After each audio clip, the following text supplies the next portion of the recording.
అందరినీ ప్రభుత్వం ఆదుకుంటుందని హామీ ఇచ్చారు మంత్రి నాదెండ్ల మనోహర్. జగ్గంపేట మండలం కాట్రావులపల్లిలో అకాల వర్షాలకు కల్లాలలో తడిసిపోయిన ధాన్యాన్ని పరిశీలించారు మంత్రి నాదెండ్ల మనోహర్. దళారుల వద్ద తక్కువ రేటుకే ధాన్యాన్ని అమ్మి మోసపోవద్దని మంత్రి నాదెండ్ల సూచించారు. ప్రభుత్వం ధాన్యం కొనుగోలు చేసి మద్దతు ధర ఇస్తుందని అన్నారు. ఎమ్మెల్యే జ్యోతుల నెహ్రూ 250 మెట్రిక్ టన్నులు కొనుగోలు చేయాలని కోరారని, అవసరమైతే 350 మెట్రిక్ టన్నులు కొనుగోలు చేస్తామని మంత్రి తెలిపారు.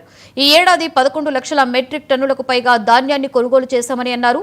రాష్ట్ర చరిత్రలో తొలిసారిగా 11,300 కోట్ల రూపాయలు రైతుల ఖాతాల్లో జమ చేశామని అన్నారు. మంత్రి వెంట ఎమ్మెల్యే జ్యోతుల నెహ్రూ, జనసేన నేత రమేష్ ఉన్నారు. దుర్మార్గంగా మాట్లాడుతున్నారు. గత సంవత్సరంతో పోల్చుకుంటే వైఎస్ఆర్సీపీ ప్రభుత్వం కన్నా మేము 11 లక్షల మెట్రిక్ టన్నులు అదనం కొన్నాం.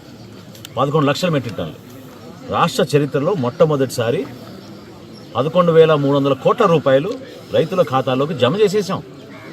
ఇంత భారీ ఎత్తున ఈ ప్రక్రియ జరుగుతున్నప్పుడు ఈ దురదృష్టమైన ఈ వర్షాల వల్ల కొన్ని సంఘటనలు, కొన్ని ప్రాంతాలు జిల్లాలో కొంచెం అలజడి ఉంది.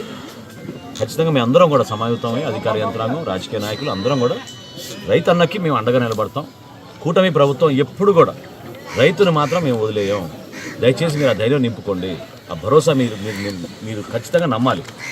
ఎక్కడైనా సరే, ఏ మండలంలో సరే మీకు ఇబ్బంది కలిగితే స్థానిక అధికారులు చెప్పండి, తప్పకుండా ఎన్యూమరేషన్ చేస్తాం. కొంతమంది రైతు సోదరులు పొలాల్లోనే ధాన్యం తడిచిపోయిందనే విషయం మా దృష్టికి తీసుకొచ్చారు. వ్యవసాయ శాఖ ద్వారా దాన్ని ఎన్యూమరేషన్ చేయించి మూర్ఖంగా ఈరోజు కొంతమంది మాట్లాడుతున్నారు, దుర్మార్గంగా మాట్లాడుతున్నారు. గత సంవత్సరంతో పోల్చుకుంటే వైఎస్ఆర్సీపీ ప్రభుత్వం